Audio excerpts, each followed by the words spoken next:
సాహిత్య academy secretary Shri Srinivasarao వేదిక మీదకి రావాల్సిందిగా కోరుతున్నాను.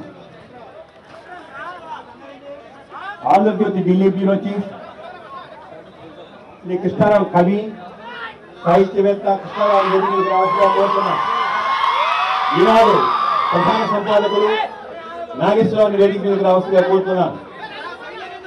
బుక్ ఫెస్టివల్ సొసైటీ ఈ పుస్తక మహోత్సవ నేపథ్యం గురించి అవసరం ఉంది.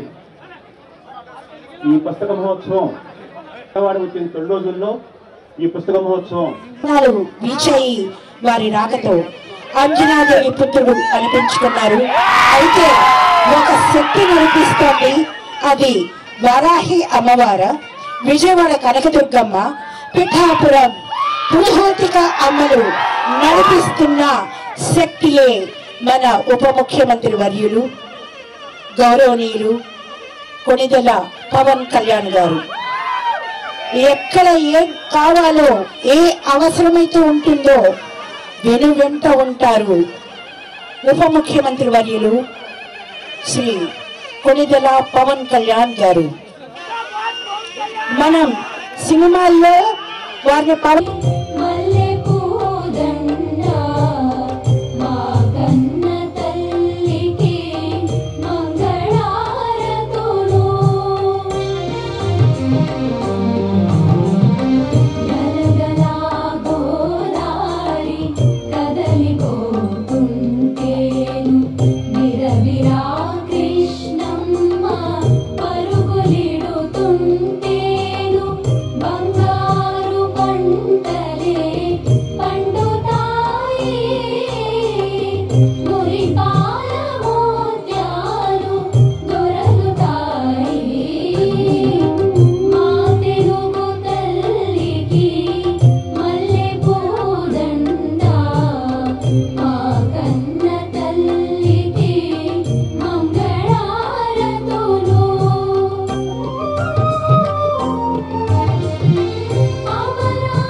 ముందుగా పుస్తక మహోత్సవ సంఘ కార్యదర్శి ఈరోజు ఆ బాధ తీరిపోయింది. 3 సంవత్సరాల క్రితం విశాలందరికి వచ్చి చెప్పాడు తెలుగు ఉండాలి, తెలుగు పుస్తకం ఉండాలని. ఆ నాయకుడు ఈరోజు కూర్చున్నాడు మన పక్కన. తెలుగు పుస్తకాల కోసమే కాదు, ఆయన ఒక పెద్ద బాండాగా కూడు భుజించుట కంటే సత్కములు హాలికులైననేమి గహనాంతర సీమల కందమూల కౌద్దాలికులనేమి నిజదార సుతోదర పోషణార్థమై. ఆ ధిక్కార స్వరం తెలుగు నాట కొద్దిమందికే ఉంటుంది. పివి నరసింహారావు గారు ఎంతో కాలం ఓపిక పట్టి ఎన్నో ఏండ్లు స్వాతంత్ర సమరయోధులుగా ఉన్నప్పటికీ ఆయనకు ముఖ్యమంత్రి పదవి కొన్ని దశాబ్దాల తర్వాత దక్కింది. ప్రధానమంత్రి పదవి ఇంకొన్నో దశాబ్దాల తర్వాత దక్కింది. ఒక ఓపిక, సంయమనం, bide your time hide your strength అన్నారు. ఆ bide your time hide your strength నేను చాలా కొద్ది మందిలో గమనించాను. ఒకటి పివి నరసింహారావు గారు, తర్వాత చంద్రబాబు నాయుడు గారు. ఆయన కూడా ఎంతో పోరాడారు. 8 సంవత్సరాలు ముఖ్యమంత్రిగా ఉన్నారు, మళ్ళీ ఓడిపోయారు, మళ్ళీ రాష్ట్ర విభజన జరిగింది. మళ్ళీ వచ్చారు ఒక తుఫాను లాగా. మరో తుఫాను, మూడవ వ్యక్తి పవన్ కళ్యాణ్. ఆయనను నేను ఢిల్లీలో కలిసినప్పుడు మీరు 2 నియోజకవర్గాల్లో ఓడిపోయారు కదా, మళ్ళీ మీరు రాజకీయాల్లో ఉంటారా అన్నాను. కానీ ఆయన నెక్స్ట్ డే నుంచే విశాఖపట్నంలో మొదలుపెట్టాడు. ఆయన నెక్స్ట్ డే నుంచే విశాఖపట్నంలో జనంతో మాట్లాడుతూ ఆయన గమనించాడు. ఆ జనంలో కలిసిపోతూ గమనించాడు. ఆ జన వెల్లువ కావాలంటే ఇవాళ ముఖ్యమంత్రి కాగలిగాడు ఆయన. Bide your time, hide your strength. ఇదే ఆరంభించరు నీచ మానవులు అని ఎవరైతే అన్నారో, ఆరంభించిన వాళ్ళంతా చివరి వరకు కొనసాగాలంటే పవన్ కళ్యాణ్ గారిని ఆదర్శంగా తీసుకోవాలి. ఆయన ఏమన్నాడు? ఆగస్టు 2022 15 ఆగస్టు రోజు మంగళగిరిలో మాట్లాడుతూ అన్నాడు, నేను ఈ దేశంలో ఓ పిడికెడు మట్టే కావచ్చు, కానీ తల ఎత్తితే ఈ దేశపు జెండాకున్నంత పొగరు నాకుందని. ఆ దేశపు జెండాకున్న పొగరు మధ్య ఇవాళ నేను మాట్లాడుతున్నాను. కనుక ఆ ముగ్గురు నాయకులు పివి నరసింహారావు గారు, చంద్రబాబు నాయుడు గారు, మన పవన్ కళ్యాణ్ గారు ముగ్గురు చాలా కాలం ఈ రాజకీయాల్లో ఉంటారు అనేది వారి చరిత్రను ఎవరు చెరిగిపోయలేరని చెబుతూ ముగిస్తున్నాను.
అందరికీ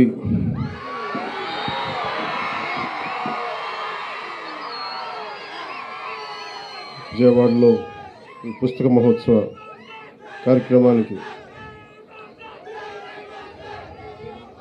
విజయవాడ పుస్తక మహోత్సవం 35వ పుస్తక మహోత్సవానికి నన్ను అతిథిగా ఆహ్వానించినందుకు మనస్ఫూర్తిగా నా హృదయపూర్వక నమస్కారాలు.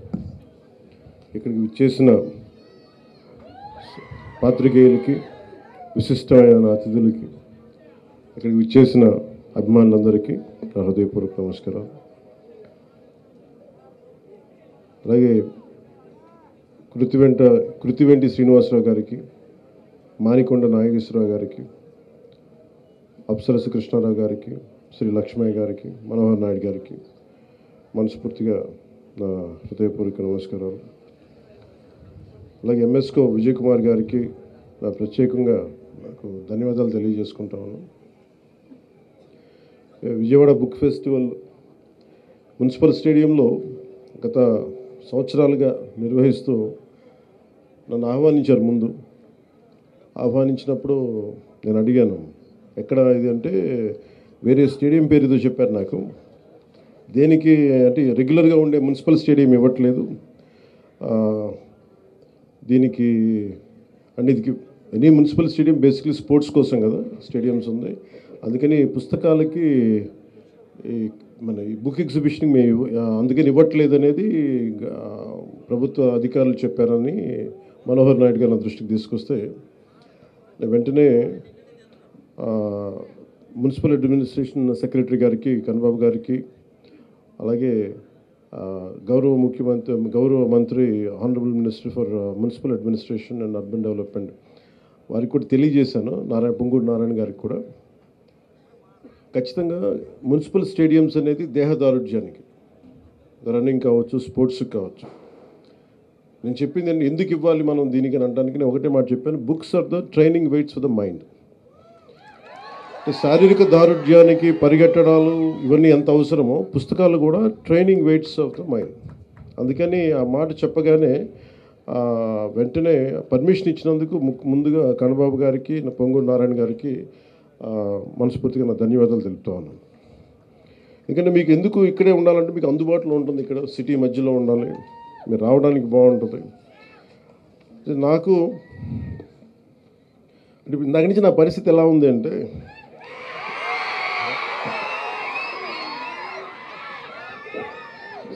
ఒక చిన్న అబ్బాయిని వాళ్ళ అమ్మా నాన్న ఒక ఒక క్రీడా స్థలానికి తీసుకెళ్ళి కానీ, ఒక టాయ్ షాప్కి తీసుకెళ్ళి కానీ, ఒక బొమ్మల దుకాణానికి తీసుకెళ్ళి కానీ అతన్ని కూర్చోబెట్టి అలాగే అతని కంట్రోల్గా పక్కన కూర్చోబెడితే వచ్చిందేమో బొమ్మలు చూడడానికి, కొనుక్కోవడానికి. ఇవన్నీ తల్లిదండ్రులు కూర్చొని హోల్డ్ చేసి మిగతా మాట్లాడితే ఎలా ఉంటుందో నా పరిస్థితి ఎలా ఉంది. చుట్టుపక్కల పుస్తకాల షాపులు. నేను ఎంఎస్కే విజయ్ కుమార్ గారిని చిన్న కోపం కూడా ఉంది. నాకు ఇంతసేపు నాకు తెలియదు, లేదంటే ఇప్పటికే నేను ఏమంటుంది దీపం వెలిగించి వెళ్ళిపోయే మైండ్ సెట్లో ఉన్నాను నేను. అంటే సరదాగా ఎందుకు చెప్తున్నానంటే,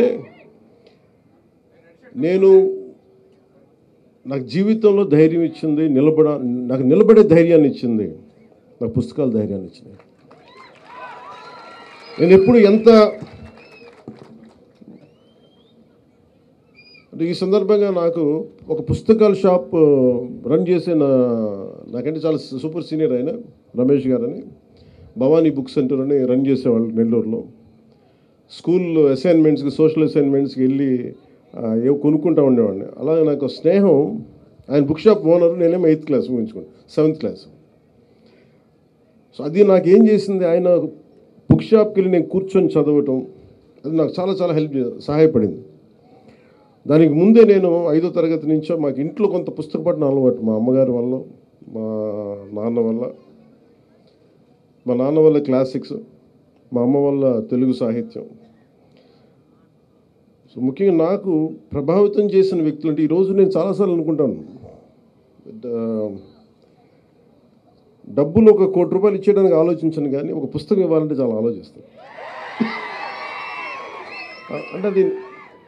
అంటే పుస్తకాన్ని ఇవ్వాలి అంటే నిజంగా నా సంపదని ఇచ్చేసి, అంటే నా కర్ణుడి కవచకుండలాలు ఎలా కోసేస్తే బాధపడతాడో నాకు తెలియదు, కానీ నా పుస్తకం ఇవ్వాలంటే మటుకు చాలా కింద మీద పడిపోతాను, ఇవ్వాలవుద్దు. అందుకని ఏంటంటే కొంతమంది అడిగినప్పుడు, ఈవెన్ నా పిల్లలు అడిగినప్పుడు కూడా వాళ్ళకి కావాలని ఇంకో కాపీ కొనిచ్చిస్తాను తప్ప నా పుస్తకాలు ఇవ్వడానికి ఇబ్బంది పడతాను. అంత మమకారం నాకు పుస్తకాలు. ఎందుకు ఇంత మమకారం అంటే, నా జీవితంలో ఎప్పుడు కూడా పుస్తకాలు అనేది, పుస్తక పఠనం లేకపోతే నేను ఏమైపోయావని అనిపిస్తుంది. నేను ఇంటర్వ్యూని కూడా ఎందుకు మధ్యలో ఆపేశానంటే, చదువుకోలేక కాదు, మార్క్స్ తెచ్చుకోలేక కాదు, బాగా చదివేవాడిని. కానీ ఎందుకంటే నేను కోరుకుంటున్న చదువు పుస్తకాల్లో లేదు, నాకు క్లాస్ రూమ్లో లేదు. అందుకు నేను ట్యాగూర్ గారి ప్రేరణతో, అంటే రవీంద్రనాథ్ ట్యాగూర్ స్కూల్కి వెళ్ళకుండా ఇంట్లోనే కూర్చొని నేర్చుకున్నారంటే, అది నేను కూడా ప్రేరణ తీసుకొని ఆయనలాగే చెట్లు, చేమలు, మొక్కలు చూస్తాం. మన దగ్గరికి అంత లగ్జరీ లేదు, పెద్ద ఉద్యానవనాలు లేవు. మాకున్న 2 రోజా మొక్కలతో కుండీలను చూస్తాం, పుస్తకాలు పెట్టుకొని, క్లాస్ పుస్తకాలు పెట్టుకుని రోజా పువ్వులను చూస్తూ ఉండిపోయాడు. ఎట్లాగే ఎగ్జామ్స్ ఫెయిల్ అవుతాం కదా, ఖచ్చితంగా అలా చూస్తూ ఉంటాం. సో ఇట్లాగా చాలా ఇవన్నీ చూస్తూ నాకు బలం ఇచ్చింది. ఎందుకంటే నాకు స్వతంత్రంగా నేను నేర్చుకోగలను, నాకు అధ్యాపకులు అవసరం లేదు, నాకు ఏమి కావాలో నేను నేర్చుకోగలను. అది సైన్స్ కానీ, సోషల్ సైన్సెస్ కానీ, పాలిటిక్స్ కానీ, హిస్టరీ కానీ, నాకు వేరే టీచర్ అవసరం లేదనిపించింది. అందుకని నేను నా చదువు ఇంటర్లో వదిలేసి నేను చదవటం నేర్చుకున్నాను. నేను చదువు ఇంటర్ ఆపేశాను, కానీ చదవటం ఎప్పుడు ఆపలేదు నేను ఈరోజు. నాకు అంటే ఓడిపోయినా ఎందుకు శక్తి ఉంటుంది, ఓటమిలో కూడా ఎందుకు శక్తి ఉంటుందంటే, ఇందాక చెప్పాను కదా, books are the training weights of our mind అని. చదవటం వల్ల మనకి మానసిక శక్తి చాలా బలపడుతుంది, ఇది మామూలు బలం రాదు. నేను చాలా సంపాదించాను అని అనుకున్నప్పుడు నాకు నిజంగా ఒక సినిమాలు గొప్ప విజయం సాధించినప్పుడు నాకు ఎప్పుడు ఆనందం కలగల. మా వదిన కానీ మా అన్నయ్య దగ్గరికి వెళ్ళి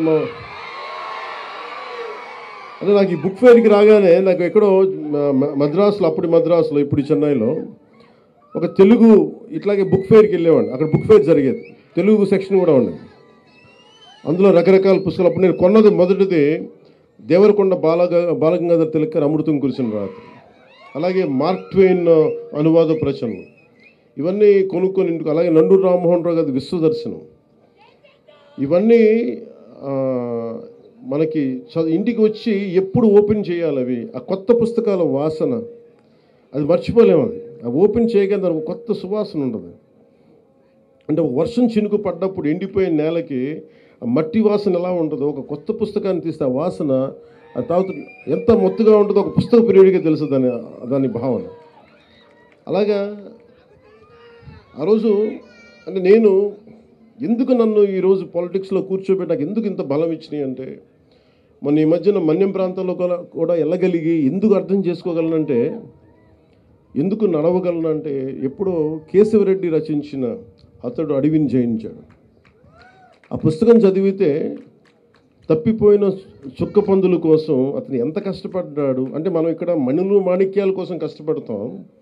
ఒక గిరిజనుడికి ఆ చిన్నపాటి ఆధారమైన తన చుక్క పందులు వెళ్ళిపోతే ఎంత కష్టపడతాడు, ఎంత ఇబ్బంది పడతాడు, అది ఆ కష్టం నాకు అర్థం చేసుకునేవాడు. అంటే ఎంత ఇబ్బందులు పడతారు. అలాగే చిన్న కథలు చదివిన, అలాగే మన మన సంస్కృతి గురించి అర్థం చేసుకోవడానికి ఎప్పుడో చిన్నప్పుడు 5వ తరగతిలో ఐ థింక్ ఆంధ్రపత్రిక సరిగ్గా గుర్తులేదు, దాంట్లో హాహా హుహు అని చెప్పి మన విశ్వనాథ సత్యనారాయణ గారిది ఒక ధారావాహిక సీరియల్ ఉండేది. నాకు ఎందుకు గుర్తుండిపోయిందంటే, ఏదో ఒక విదేశాల్లో పెద్ద బహుళంతస్తులు ఉన్న ఒక సెంటర్లో ఒక అశ్వముఖంతో ఉన్న మనిషి శరీరంతో ఒక గంధర్వుడు పడిపోయి ఉంటాడు, ఇలా మూర్చపడిపోయి ఉంటాడు. ఆ ఫోటో చూశాను, అది చదివి దాన్ని చదవడం స్టార్ట్ చేశాను. ఆ హాహాహుహు చదివితే విశ్వనాథ సత్యనారాయణ గారిది మన సంస్కృతి పట్ల అవగాహన అర్థమవుతుంది. అంటే ఎంత గొప్ప సంస్కృతి అనేది, అంటే ఎంత గొప్ప సైన్స్ ఫ్యాంటసీ సినిమా అంటే, ఒక జగదేక వీరుడు విజయ అతిలోక సుందరం కూడా పంచాడు, దానికి మించిని అంటే ఎంత అద్భుతం. అలాగే గుర్రం జాషువా గారిది మనకి ఫిర్దౌసి నా టీచర్ చెప్తే, నా తెలుగు మాస్టర్ గారు రమణయ్య వెంకటరమణ గారు చెప్తే ఎంత హత్తుకుపోయిందంటే, నా గుర్రం జాషువా గారి మీద పాదాలకి నమస్కరించాలని అంత గౌరవం పెరిగిపోయింది. అంటే ఒక వ్యక్తి తాలూకు కష్టం, ఒక శ్రమ దోపిడీని ఎలా చేయకూడదు అనేది మనకి ఫిర్దౌసిలో అర్థమవుతుంది. అలాగే ఒక అడ్వెంచర్ అంటే ఇష్టం, ఎలా చేయాలనుకున్నప్పుడు చివుకుల పురుషోత్తం గారిది, ఆయన బాల సాహిత్యం నాకు తెలియదప్పుడు, బంగారం చేయడం ఎలా, అది చదివినప్పుడు నాకు కూడా ఇంట్లో నుంచి పారిపోయి బంగారం ఎలా చేస్తే మన ఇంట్లో తీసుకొని తెచ్చేసుకోవచ్చు అనేది ఒక ఫ్యాంటసీ మైండ్ అన్న. అలాగే ఇంకొంచెం వయసు వచ్చాక ఏది పాపం అని చివుకుల పురుషోత్తం గారిని చదివినప్పుడు ఎంతెంత కష్టాలు పడాలి, ఏమేమి నలుగుతారు మనుషులు అని.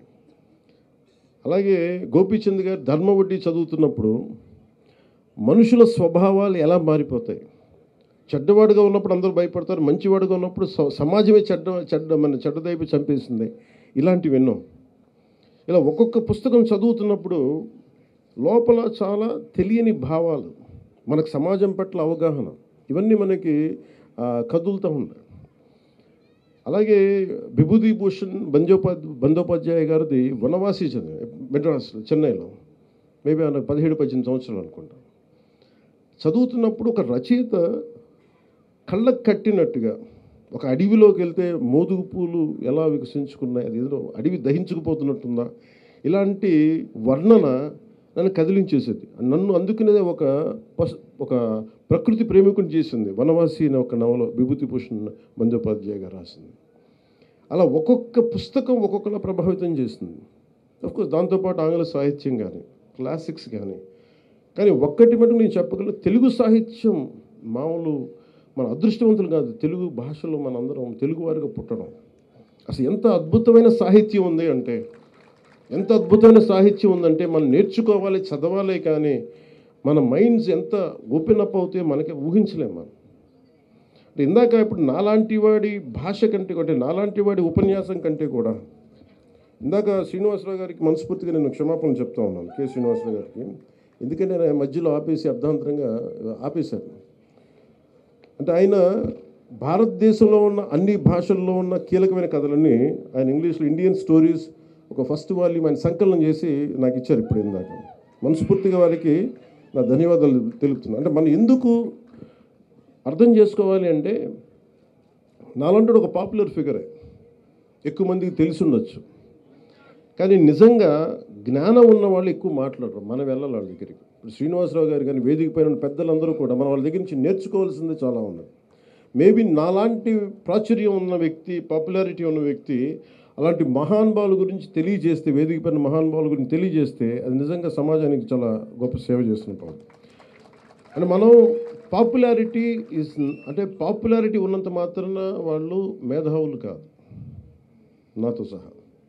ఎందుకంటే ఒక కథ రాయాలి అంటే భాష మీద ఎంత పట్టు ఉండాలి, వ్యాకరణం మీద ఎంత పట్టు ఉండాలి, అసలు ఒక్కొక్క పదప్రయోగం మీద ఎంత పట్టు ఉండాలి.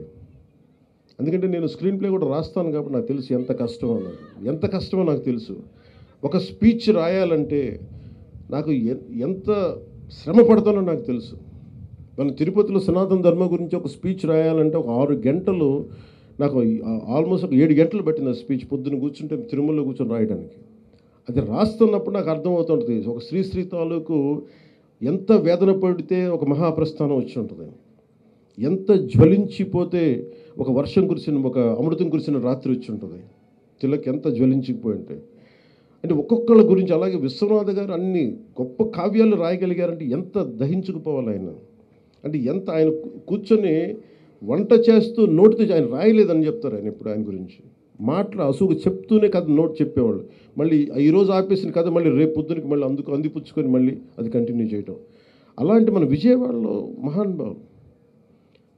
అలాగే ఎంత సాహితీ సేవ చేయొచ్చు అంటే నాకు అనిపించింది, మనకి సూర్యరాయాంధ్ర నిఘంటు అంటే మీకు ఒక డిక్షనరీ పట్టుకుంటే మన కథ, మన ఉదాహరణకి ఒక క్రిమినల్ ఆయన మాల్కమ్ ఎక్స్ అని. మాల్కమ్ ఎక్స్ ఒక చిన్న కార్ థెఫ్ట్లో పట్టుకొని, కార్ని జాక్ చేస్తే, దొంగతనం చేస్తే పట్టుకొని ఆయన జైల్లో పెడితే 18-19 ఏళ్ళు అప్పుడు ఆల్మోస్ట్ జైల్లో చాలా సంవత్సరాలు ఉంటున్నాడు. ఆయనకి దొరికిన ఒకటే ఒక పుస్తకం, ఒక ఇంగ్లీష్ డిక్షనరీ. అతనికి ఆల్ఫాబెట్స్ తెలియదు, కొద్దిగా నేర్చుకొని కేవలం ఒక డిక్షనరీని చదివితే సంపూర్ణమైన జ్ఞానం వచ్చేసింది ఆయన. అలాగే నాకు నిజంగా ఈ రోజున మీ అందరి ముందు నేను తెలుగుని సరిగ్గా నేర్చుకున్నందుకు నేను నిజంగా చింతిస్తున్నాను. ఈరోజు బాధపడుతున్నాను. నా తెలుగు అధ్యాపకుల్ని నేను సరిగ్గా అర్థం చేసుకున్నందుకు నేను బాధపడుతున్నా. వాళ్ళు శపించారేమో నన్ను, అందుకే నేను తెలుగు సరిగ్గా నేర్చుకోలేకపోయాను. అందుకే ఇప్పుడు తపన పడుతున్నా. కానీ ఇప్పుడు తపన పడ్డా కానీ ప్రయోజనం ఉంది. వ్యాకరణం ఇప్పుడు కొత్తగా నేర్చుకొని తపన పడాలంటే, ఈ పనుల మధ్యలో నేర్చుకోవాలంటే ఆ నేర్చుకునే సమయం దాటిపోయింది. నేర్చుకోవచ్చేమో కానీ ఇప్పుడు నేను నిజంగా చింతిస్తున్నాను. అలాంటి బాధ మీకు రాకూడదని చెప్పి ముఖ్యంగా స్కూల్లో ఉన్న విద్యార్థులందరికీ తెలుగు వ్యాకరణం మీద చాలా బలంగా దృష్టి పెట్టండి. ఇంగ్లీష్ నేర్చుకున్నది, ఇంగ్లీష్ చాలా అవసరం, నేను కాదనట్లేదు. కానీ మాతృభాషని అర్థం చేసుకోకుండా ఇంగ్లీష్ ఏ భాషను నేర్చుకోలేదు. అది మటుకు మనం, అంతేగాని అది ఇంగ్లీష్లో మాట్లాడినంత మాత్రం ఇంగ్లాండ్లో అందరూ ఇంగ్లీషే మాట్లాడతారు. అక్కడ పేదరికం ఉండకూడదు. ఇంగ్లీష్కి పేదరికానికి జ్ఞానానికి సంబంధం లేదు. ఇంగ్లీష్ వస్తే జ్ఞానం వచ్చినట్టు కాదు. అందుకని ఇదొక్కటి, దానికి తెలుగు భాష చాలా చాలా కీలకం, మాతృభాషను నేర్చుకోవటం. అలాంటి మాతృభాషకి ఇవన్నీ పెంపొందించడానికి ఇవన్నీ పనిచేస్తాయి, బుక్ ఫెయిర్స్ ఇలాంటివన్నీ. ఒక్కొక్క పుస్తకం ఎంత విలువైందో మనకు తెలియదు, ఎంత ట్రైనింగ్ వెయిట్స్ అని చెప్పాను కదా. ఒక్కొక్క పుస్తకంలో ఎంత ఇన్ఫర్మేషన్ ఉంటుందో మనకు తెలియదు, చదివితే తప్ప దాని లోతు అర్థం కాదు. అందుకని మీకు ఇవన్నీ ఈరోజు పుస్తకాలు మన సెల్ ఫోన్స్ పట్టుకుంటాం, మాట్లాడేస్తాం, ఇన్ఫర్మేషన్ చేతిలో ఉందనుకుంటాం, ఏదైనా తెలుసుకోవాలనుకుంటాం. కానీ క్రియేటివ్ ఆస్పెక్ట్ అంటే మనకి ఒక ఇమాజినేషన్ ఎబిలిటీ రావాలనుకున్నా కానీ, లేదంటే మనం కూర్చోబెట్టి ఏదైనా నేర్చుకొని కొత్తది, ఒక ఇన్నోవేటివ్గా కొత్తది చేసుకోవాలనుకున్నా కానీ మనదైన పుస్తకాలు చదివి మనదైన కనెక్షన్స్ చేసుకుంటే తప్ప మనకు ఆ ఇన్నోవేటివ్ మైండ్ సెట్ రాదు మనకి. అందుకని పుస్తక పఠనం అనేది చాలా కీలకం. గొప్ప రచయితని నేను ఎప్పటికీ రచయితని కాకపోవచ్చేమో, కానీ రచయితల తాలూకు కష్టాన్ని చాలా అద్భుతంగా అర్థం చేసుకునేవాడిని, మనసు లోతుల నుంచి అర్థం చేసుకునేవాడిని. అందుకని నాకు రచయితల మీద, కవులు, కళాకారుల మీద అపారమైన గౌరవం ఉంది. వారికి మనస్ఫూర్తిగా నా ధన్యవాదాలు ఎందుకంటే తెలియజేస్తున్నాను. అలాగే గొప్ప రచయితలు పుట్టిన నేల ఇది. మన ఈ మధ్యలో సంభాషణలో కూడా నేను మాట్లాడుతూ ఒక విశ్వనాథ సత్యనారాయణ గారు ఇదే మన అమెరికాకి వెళ్తే, ఏ విదేశాలకు యూరోప్కి వెళ్తే ఒక్కొక్క రచయితలు ఇంకా షేక్స్పియర్ ఇల్లు ఇది ఇలా ఉంటుంది, ఆయన ఇలా ఇక్కడ కూర్చున్నాడని చెప్తారు. అలాగే ఐన్స్టైన్ ఇల్లు ఇంకా అలాగుంది అపార్ట్మెంట్ ఇక్కడ మన జెనీవా. సో ఒక్కొక్క నగరంకి వెళ్తే కొంతమంది రచయితలు. అలాగే మనకి నేను చెప్పింది ఏంటంటే మనం కూడా ఇక్కడ కూర్చొని రచయితలు చాలామంది ఉన్నారు ఇక్కడ. ఒక గుర్రం జాషువా గారు ఉంది. గుర్రం జాషువా గారి ఇల్లుని భద్రపరచడం, అలాగే ఒక విశ్వనాథ సత్యనారాయణ గారిని ఒక నాలాంటి ఒక ఇష్టం ఉన్న వాళ్ళు, ఒక పిహెచ్డి స్టూడెంట్స్ కానీ ఎవరైనా వెళ్ళి వాళ్ళ ఇంటికి వెళ్ళి అది చూస్తే, ఆ ప్లేస్ని టచ్ చేస్తే, ఒక భక్తుడు దేవుడి దగ్గరికి వెళ్తే, ఒక టెంపుల్కి వెళ్తే ఎలాంటి అనుభూతి పొందుతాడో నిజంగా ఒక పుస్తక పఠనాన్ని పుస్తక ప్రేమికుడు కానీ, నిజంగా సాహిత్యాభిలాషి కానీ రచయితల ఇళ్ళకి వెళ్ళి దాన్ని ఒక టూరిజం లాగా మనం చేయగలిగితే దాని నుంచి వచ్చే ప్రేరణ చాలా అద్భుతం. అందుకని అలాంటి కార్యక్రమం కూడా ఆంధ్రప్రదేశ్ ప్రభుత్వం తరఫున టూరిజం డెవలప్మెంట్లో దాన్ని భాగస్వామ్యం చేశాం. గొప్ప సాహిత్యవేత్తలు, కళాకారులు ఇళ్ళకి మనం వెళ్ళి దాన్ని టెంపుల్కి ఎలా వెళ్తామో, లేదంటే జాషువా గారు ఇక్కడ కూర్చొని రాసేవాళ్ళు, విశ్వనాథ్ గారు ఇక్కడ కూర్చునేవాళ్ళు. ఇది మనకి చాలా ప్రేరణ ఇస్తుంది. అలాగే విజయ్ కుమార్ గారు చెప్తే ఇందాక లైబ్రరీస్ గురించి మాట్లాడుతూ ఉన్నారు. అసలు ఈరోజు ఇలాంటి వేదిక లేకపోతే నాకు ఎప్పటికీ కూడా వేదిక పేరున్న ఈ మహానుభావుల గురించి నాకు తెలిసిండేది కాదు. చదివేవాడినేమో కానీ నాకు ఎప్పుడు కళ్ళతో చూసే అవకాశం కలిగేది కాదు. సో అందుకని ఇలాంటి సాహితీవేత్తలందరూ కూర్చోవడానికి గ్రంథాలయాల్ని వేదికగా చేయాలి. Should become cultural centres, literary centres అవ్వాలి అంటే ఖచ్చితంగా దాన్ని పరిశీలిస్తాను. ఎందుకంటే దీన్ని ఒక ఉద్యమం లాగే చేయాలి. ఎందుకంటే మనం 2047లో ఒక అద్భుతమైన ప్రగతి చెందిన రాష్ట్రం అవ్వాలి అంటే మనం కూర్చొని జ్ఞానం ఉన్న సమాజం లేకపోతే, సాహిత్యం మీద ఒక బలమైన ఒక అవగాహన ఉన్న వ్యక్తి సమూహం లేకపోతే మనం ఏమి చేయలేం. అంటే మన చేతుల్లో పుస్తకాలు ఉన్నాయి. ఈరోజు ఒక్కొక్క పుస్తకం మీరు చూస్తే మీరు ఆలోచించాల్సింది, ఆ పుస్తకం రాసిన ఒక పేజీ మనం రాయగలమో మనం ఆలోచించాలి. పుస్తకం నచ్చిందా నచ్చలేదా సెకండరీ. అసలు రాయాలంటే ఎంత కష్టపడాలి. భాషలో ఏముంటుందని, ఉచ్చారణ ఏముంటుందని, మనం మాట్లాడేటప్పుడు తప్పులు దొరలకుండా, రాసేటప్పుడు తప్పులు దొరలకుండా రాయాలంటే ఎంత కష్టపడాలి. ఇది మనం అర్థం చేసుకున్నప్పుడు ముందు చాలా గౌరవం పెరుగుతుంది రచయితల మీద.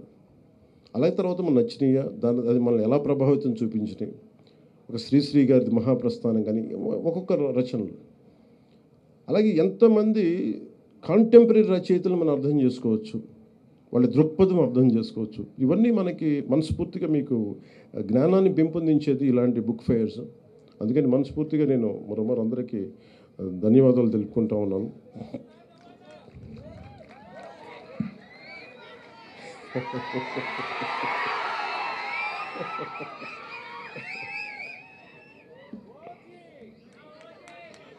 అంటే మీరు అంటే నాకు ప్రతిసారి మీరు ఓజీ కంటే కూడా మీరు శ్రీశ్రీ అంటే బాగుండదు.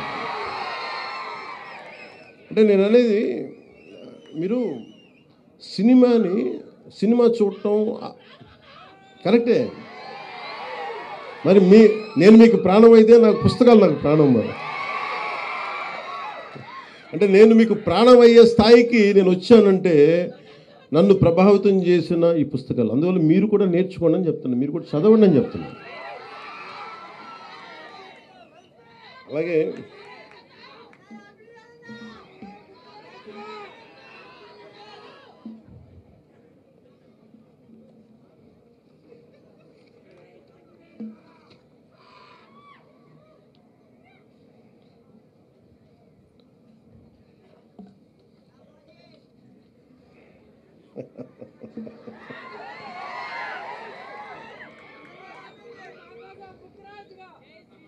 అంత జ్ఞానం ఉండి వాడికి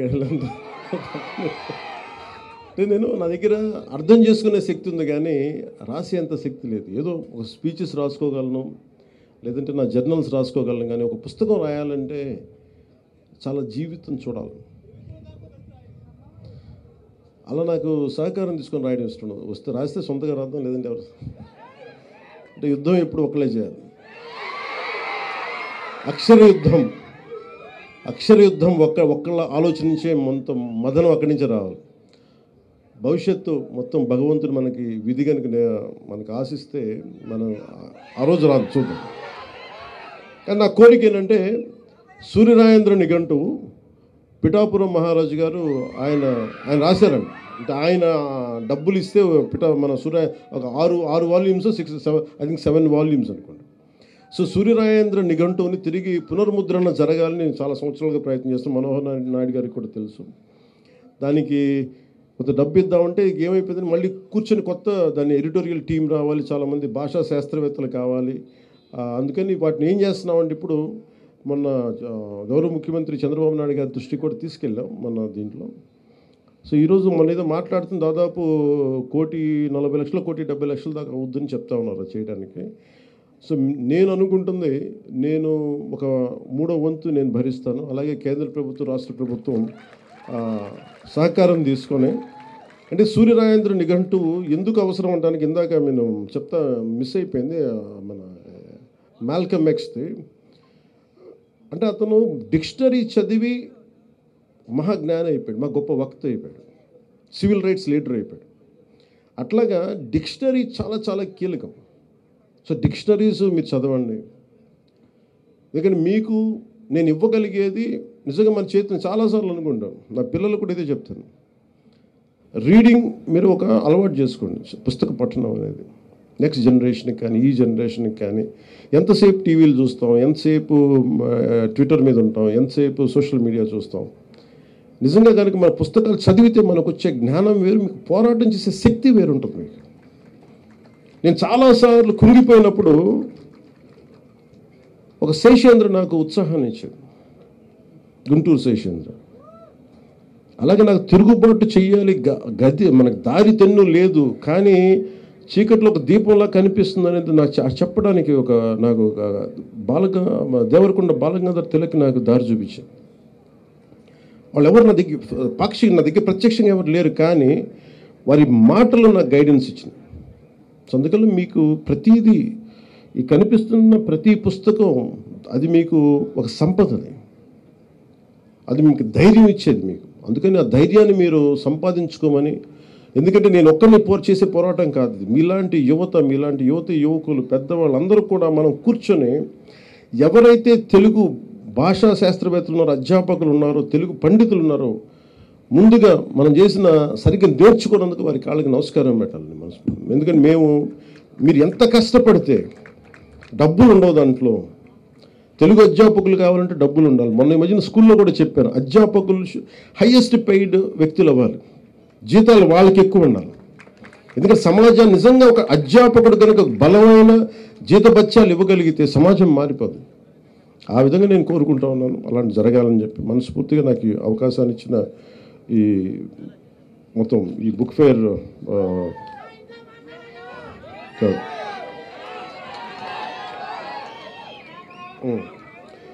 అంటే చిరిగిన చొక్కా అయినా తొడుక్కోగాని ఒక మంచి పుస్తకం కొనుక్కోవాలి. ఇది వీరేశలింగం పంతులు గారు, చొక్కా చినిగిపోయిన పనులు కానీ మంచి పుస్తకం ఉండాలి. అలాగే మనకి పుస్తకాలు లేకుండా నేను రోడ్డు మీదకి బయటికి రాను. ఇప్పుడు నేను చాలాసార్లు వెళ్ళినప్పుడు నాకు భయం వచ్చేస్తుంది, పుస్తకాలు పక్కన లేకపోతే ఏదో కోల్పోయినట్టు.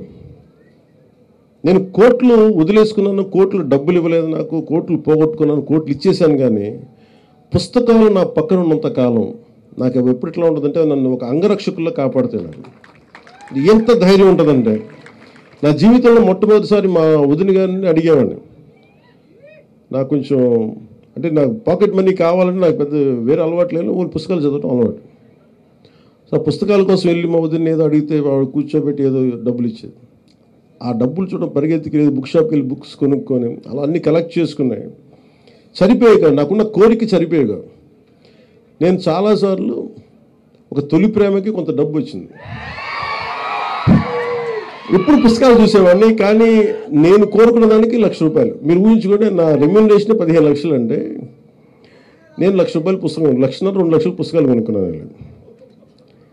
అంటే వెళ్ళి పుస్తకాలు కొనుక్కున్న ఆ బుక్ షాప్లోకి వెళ్తే ఎంత అనిపించిందంటే, నేను ఏదో మొత్తం ఒక బ్యాంక్ వాల్ట్లోకి వెళ్తే కొన్ని లక్షల కోట్లు కనిపిస్తే ఎలా ఉంటుందో నాకు లోపల అలా ఉంది. చేతులు జేబులో డబ్బులు ఉన్నాయి, ఎదురుగా పుస్తకాలు ఉన్నాయి.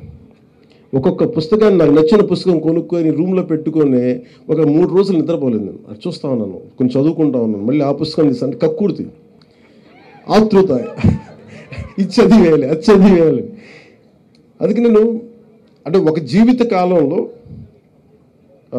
కార్ల్ సగాన్ చెప్పినట్టుగా 10,000 పుస్తకాలు చదవగలడు ఒక మనిషి. 10,000 పుస్తకాలు చాలా బలంగా చదవగలడు సంపూర్ణంగా. ఆ 10,000 పుస్తకాలు ఎలా చదవాలి అనేది మనం ఒక స్ట్రాటజీతో నిర్ణయించుకోవాలి. మన ఇష్టాలు ఏంటి, మన అయిష్టాలు ఏంటి, ఏ పుస్తకం మనకు అవసరం, ఏ పుస్తకం మనకు అనవసరం, ఇవన్నీ పెట్టుకొని మీరు కూడా పుస్తక ప్రియులు కావాలి, గొప్ప సాహితీ వేత్తల్ని గౌరవించే వ్యక్తులు కావాలి, మీరు తెలుగు భాషని పరిరక్షించే మీరు సైనికులు కావాలని మనస్ఫూర్తిగా కోరుకుంటూ మీ అందరికీ ధన్యవాదాలు తెలియజేసి ఇక్కడికి వచ్చిన ఈ బోర్డు అందరికీ కూడా ప్రతి ఒక్కరికి పేరు పేరున ధన్యవాదాలు తెలుపుకుంటూ సెలవు తీసుకున్నాను. తెలుగు తల్లికి ధన్యవాదాలు తెలుపుకుంటాను. ఎందుకంటే మా తెలుగు తల్లికి మల్లెపూ దండ తింటున్నప్పుడల్లా నేను మైమర్చిపోతాను. అలాంటి తెలుగు తల్లికి, తెలుగు మాతృ భాష మనకి ఇచ్చిన ఆ తెలుగు తల్లికి మనస్ఫూర్తిగా ధన్యవాదాలు తెలుపుకుంటూ విజయ్ కుమార్ గారికి, ఇక్కడికి వచ్చిన దీన్ని నిర్వహించిన ప్రతి ఒక్కరికి పేరు పేరున ధన్యవాదాలు తెలుపుకుంటూ ఇక్కడికి వచ్చిన అభిమానులందరికీ, ఇక్కడికి వచ్చిన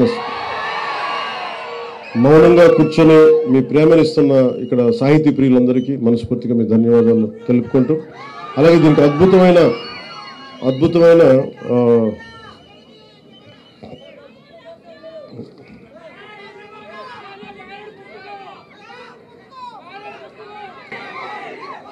అలాగే దీనికి అద్భుతమైన సహకారం అందించిన శ్రీ లక్ష్మీషా ఐఏఎస్ గారు, కలెక్టర్ డిస్ట్రిక్ట్ మ్యాజిస్ట్రేట్ ఎన్టీఆర్ జిల్లా వారికి, అలాగే ఎస్వి రాజశేఖర్ బాబు ఐపీఎస్ గారికి, కమిషనర్ ఆఫ్ పోలీస్ ఎన్టీఆర్ జిల్లా.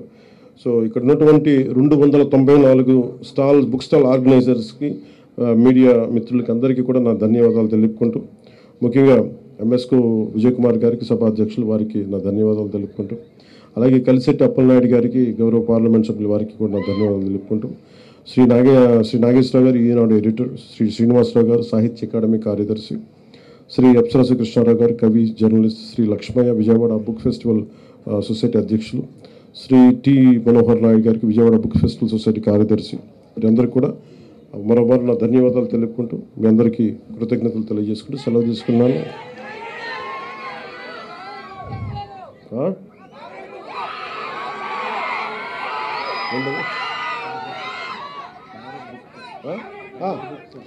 ఫేవరెట్ బుక్స్ అని ఒకటేలా చెప్తే చాలా ఉన్నాయి.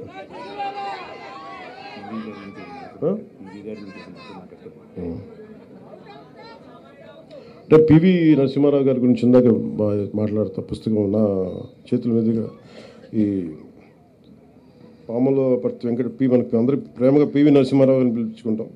అప్సరస్సు కృష్ణారావు గారు నా చేత ఈ రిలీజ్ చేయించింది, మనస్ఫూర్తిగా వారికి నా ధన్యవాదాలు తెలుపుకుంటున్నాను. అంటే పివి నరసింహారావు గారి గురించి చెప్తారు, ఆయన మొత్తం సర్ది పెట్టేసుకొని ఇంక నేను ప్రధానమంత్రి ఇవన్నీ ఢిల్లీలోకి రాజకీయాలు లేవని చెప్పి ఆయన ఉన్నదల్లా ఆయన గ్రంథాలయాన్ని తిరిగి ఆయన కరీంనగర్ దగ్గర నేను సొంత గ్రామానికి తీసుకెళ్ళిపోతా ఉంటే అప్పుడు ఆయన ప్రధానమంత్రి అయ్యారు. ఆ సమయంలో ఆయన రాస్తుంది ఏంటంటే సహస్ర ఫండ్ అని, 1000 పడగలు, విశ్వనాథ సత్యనారాయణ గారి 1000 పడగలు హిందీలో అనువదిస్తాను. ఆ సమయంలో ఆయన ప్రధానమంత్రి, మళ్ళీ ముగించుకొని ఆయన ప్రధానమంత్రి అయ్యారు. అంటే అలాంటి సాహితీవేత్త, అంటే చాలా బహుభాషలు మాట్లాడగలిగే ఒక గొప్ప వ్యక్తి. అంటే ఆయన గురించి నేను చెప్పమంటే నాకు స్థాయి లేదు. నేను పివి నరసింహారావు గారి గురించి నేను గౌరవంగా ఆయన కాళ్ళ మీద పడి నమస్కారం చేయగలిగే స్థాయి తప్ప ఆయన గురించి మాట్లాడే స్థాయి ఇంకా నాకు అంత జ్ఞానం లేదు. ఆయనకి జ్ఞానం వచ్చిన రోజున ఒక రోజున పివి నరసింహారావు గారి గురించి చాలా బలంగా మాట్లాడతాను. కానీ ఒక్కటి నా కోరిక ఏంటంటే, ఢిల్లీలో ఒక తెలుగు ప్రధానమంత్రికి దేశం ఆర్థిక సంస్కరణలే మూలాలని మార్చేసిన వ్యక్తి, ప్రపంచానికి ఓపెన్ చేసిన, ఈరోజు అభివృద్ధి జరుగుతుంది, హైవేలు పడుతున్నాయి అంటే అది పివి నరసింహారావు గారి కారణం. దానికి అండగా ఉన్న మన్మోహన్ సింగ్ గారు. అంటే అలాంటి పివి నరసింహారావు గారికి అక్కడ సరిగ్గా ఖనన కార్యక్రమాలు సరిగ్గా జరగలేదు. ఆయనకి నివాళులు అర్పించుకుందామంటే అక్కడ సమాధి లేదు. మనందరం కూడా ఈ రోజున మన ఒక సంకల్పం ఏంటంటే, ఒక పుస్తకం ప్రియుడు 1,00,000 మంది మెదళ్ళని కదిలించగలడు, ఒక మేధావి 1,00,000 మంది మెదళ్ళని కదిలించగలడు. 1,00,000 మంది రోడ్డు మీదకి వచ్చే వాళ్ళకంటే కూడా 1,00,000 మంది మెదడును కదిలించగలిగే మేధావులందరూ మరందరూ ఒక తాటిపైకి వచ్చి ఢిల్లీలో ఆయనకి నివాళులు అర్పించడానికి, ఆయనకి సమాధికి అక్కడ పెట్టడానికి ఒక స్మృతి చిహ్నం కావాలి అంటే అది పెట్టేలా మనందరం తెలుగువారిగా ఏకమై అది మనం వెళ్ళేలాగా మనం దాన్ని ఎస్టాబ్లిష్ చేసేలాగా మనందరం ఒక ఉద్యమంలో తీసుకెళ్ళాలి. ఆయనకి అక్కడ స్మృతివనం ఏర్పాటు చేయాలి అనేది అనేక కోట్లాది మంది తెలుగు ప్రజల నాది కూడా గాఢమైన ఆకాంక్ష. అలాగే నాకు ఇష్టమైన పుస్తకాలు అని చెప్తే తెలుగులో చాలా ఉన్నాయి. ఇందాక చెప్పినట్టు వనవాసి,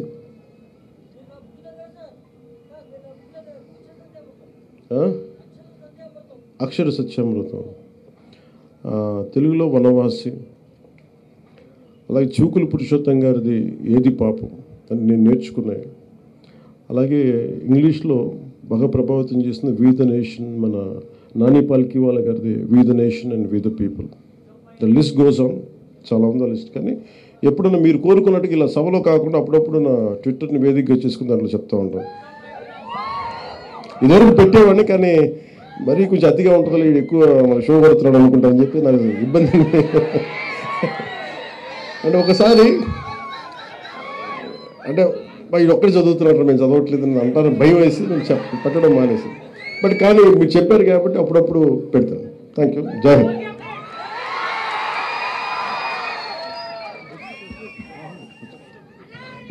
అందరూ ఒక 2 నిమిషాలు కూర్చోవాలి. రైతులందరూ పవన్ కళ్యాణ్ గారు, పవన్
అక్షరంతో ఎదుగుతున్న పవన్ కళ్యాణ్ గారి నాయకత్వం అక్షరంతో ఎదగాలని మేమంతా కోరుకుంటున్నాం. చాలా కొట్టకెత్తలు పొట్టుగారు. మా కార్యదర్శి లక్ష్మయ్య 2 నిమిషాల్లో 100 సంపర్క చేస్తారు.